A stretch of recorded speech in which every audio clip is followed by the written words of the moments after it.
स्वागत है। एक बेहद गंभीर और आम लोगों से जुड़े हुए मुद्दे के ऊपर बात करने के लिए आज हम यहां इकट्ठा हुए हैं। आज सुबह सुबह पूरे देश के आम लोगों के घरों पर महंगाई बम गिरा है। 60 रुपए रसोई गैस का दाम आज बढ़ा दिया गया और पूरे देश के आम परिवारों को, मध्यम वर्गीय परिवारों को, लोअर मिडिल क्लास परिवारों को इस दाम बढ़ाने का दंश, इस महंगाई का दंश झेलना पड़ेगा। आश्चर्य की बात यह है कि कल ही सरकार के मंत्री हरदीप पुरी जी ने यह कहा था कि पेट्रोलियम पदार्थों की कोई कमी हमारे सामने नहीं है और दाम बढ़ने का कोई सवाल नहीं है। लेकिन हैरानी की बात है कि उनके इस वक्तव्य के 24 घंटे के अंदर दाम बढ़ जाते हैं। ऐसा लग रहा है मानो सरकार मोदी जी चला ही नहीं रहे हैं। ऐसा लग रहा है मानो देश की सरकार के निर्णय मोदी सरकार के मंत्री ले ही नहीं रहे हैं, कहीं और निर्णय लिए जा रहे हैं, वो थोप दिए जाते हैं देश के ऊपर और हैरान परेशान होकर इनके मंत्री और पूरी सरकार देखती रह जाती है। यह ऐसा पहली घटना नहीं है जब ऐसा प्रतीत हुआ हो। कई सारे उदाहरण हैं जिनमें सबसे पहले जो देश के लोगों को झटका लगा वो इस बात को लेकर के लगा कि मोदी सरकार ने कहा कि पाकिस्तान को बख्शेंगे नहीं, इस बार अच्छे से सबक सिखाएंगे, हमारे लोगों को मारने की गुस्ताखी की है पाकिस्तान ने। लेकिन अमेरिका ने कहा कि सीज फायर कर दिया है हमने, और बाद में मोदी सरकार ने मान लिया उस सीज फायर को। फिर ऐसी घटना हुई जब मोदी सरकार ने कहा कि टैरिफ के मामले में भारत किसी के दबाव में नहीं आएगा। अमेरिका ने कहा कि भारत जीरो टैरिफ पर राजी हो गया है और बाद में मोदी जी ने भी मान लिया कि ठीक है जी, जीरो टैरिफ लेंगे, ट्रंप साहब ने कहा है। मोदी सरकार ने यह कहा कि किसानों के हितों के साथ कोई समझौता नहीं किया जाएगा। ट्रंप साहब ने कहा कि भारत के बाजार अमेरिका के कृषि उत्पादों के लिए खोल दिए गए हैं और फिर बाद में मोदी सरकार ने भी मान लिया कि हां जी ठीक है, हमने कृषि उत्पादों के लिए भी बाजार खोल दिया है। मोदी सरकार ने कहा रूस से तेल न खरीदने की कोई बात नहीं हुई है इस समझौते के दौरान। ट्रंप साहब ने कहा कि रूस से कोई तेल भारत अब नहीं खरीदेगा। फिर मोदी सरकार ने मान लिया उस बात को कि हां ठीक है जी, हम रूस से तेल नहीं खरीदेंगे। अब अमेरिका खुलेआम कह रहा है कि 30 दिन की इजाजत हमने दे दी है, उसकी इतनी हिम्मत हो गई और मोदी सरकार चुप बैठी है क्योंकि उन्होंने इस बात को स्वीकार कर लिया कि हां जो अमेरिका कह रहा है वो ठीक है।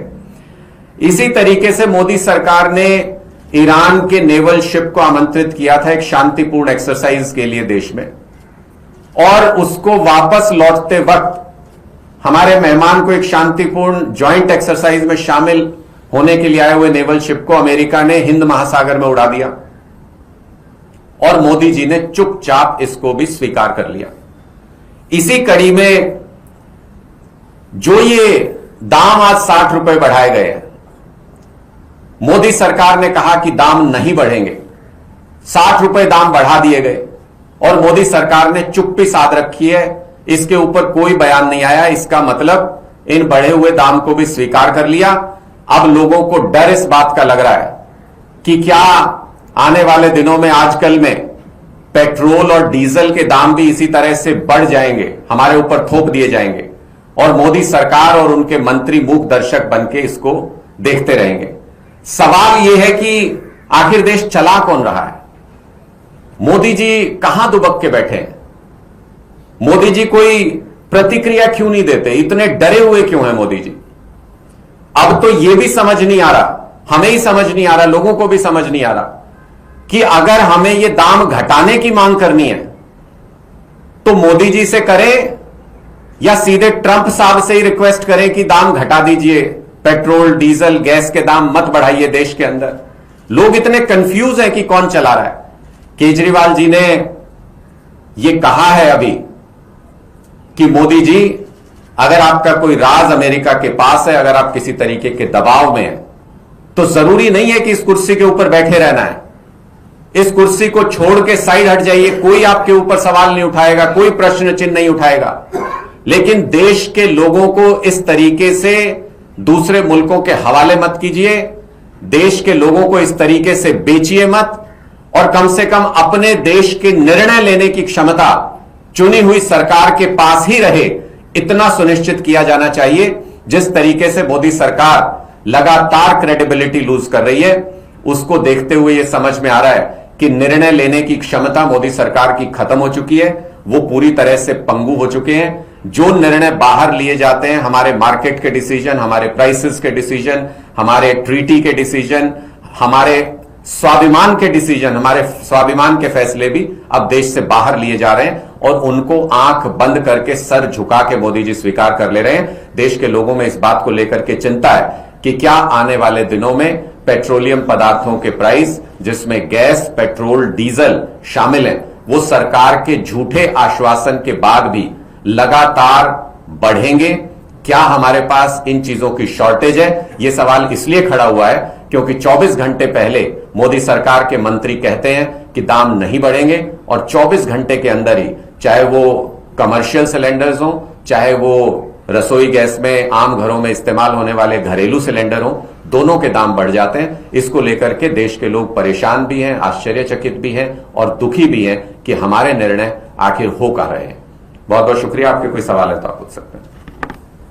अनुराग जी, अभी रोहित पवार मिलके गए हैं अरविंद जी से। उन्होंने मांग की है कि जो सेशन होने वाला है उसके अंदर इंडिया अलायंस एकजुट होकर ये दबाव बनाए कि अजीत पवार का जो हादसा था उसकी एक निष्पक्ष जांच होनी चाहिए, जो कि महाराष्ट्र में वो जांच हो पाएगी, इसकी उनको संभावना कम लग रही है। नहीं, देखिए, निश्चित तौर पे इस बात से तो सभी सहमत हैं कि जिन परिस्थितियों में, जिस तरीके से वो हादसा हुआ, उसको लेकर के कई सवाल लोगों के मन में हैं, और अगर उनके परिवार से इस तरीके की मांग है, अगर उनके परिवार के लोग इस तरीके की मांग कर रहे हैं, तो परिवार को और जो उनके समर्थक थे, जो उनके फॉलोअर्स थे, उनको सेटिस्फाई करना ये सरकार की जिम्मेदारी है। जिस भी तरीके की जांच से ये संभव हो, वो जांच होनी चाहिए। और आम आदमी पार्टी ने पहले भी ये स्पष्ट किया है कि किसी भी तरीके की अगर शक शुबा की कोई गुंजाइश है तो उसको दूर किया जाना चाहिए। कोई भी पब्लिक फिगर का अगर इस तरीके के रहस्यमय तरीके से या अचानक से इस तरीके का इंसिडेंट होता है तो उस पर उठने वाले सवालों के जवाब देना